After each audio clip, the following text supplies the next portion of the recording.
Abraham Bambol Tolentino. Thank you. Good morning to all my colleagues here in the East, you call it East, in the presidential table. Magko-congratulate lang ako kay Ricky dahil dito sa big event na to. Medyo ibang level to, no, sa world.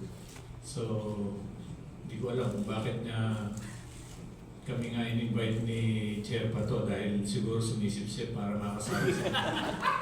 Hindi siya kasali sa AYT ba rin? Rin AYT, hindi kasali karate. So, may ibig sabihin to siguro para sa maisama ang karate sa whatever YG na gagawin natin. And that will be launched and presented to media sa malapit na. Maybe 2 weeks from now. Isa-isahin natin yung mga announcements. So maganda yung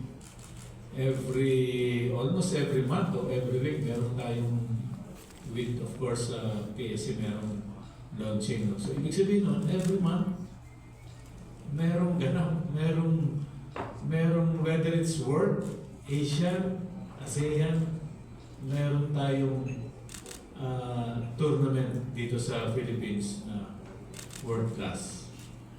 By March, meron na naman yung first comeback ng Asian Track Velodrome Championship sa Tagaytay. March 25, 24 to 31. Then after that, sunod-sunod na yan. Meron pang PSC Philcycling Tour of Luzon. Di ba? Sunod-sunod na yan. By August, meron ulit si Cynthia ng gymnastics. Yeah. Then may Sampos. Hindi mo uubusan.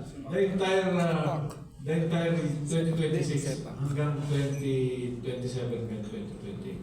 So hindi mo na namin i-announce ngayon yung dalawang surprises na biggest event. But later, meron kong i-announce coming from the executive board meeting of OCA. Merong new developments, especially on Asian Games. So again, congratulations, Ricky. This is good for the youth, or investment for the youth. Investment, I would say. Doon din ang punta. So congratulations again. Thank you. Thank you.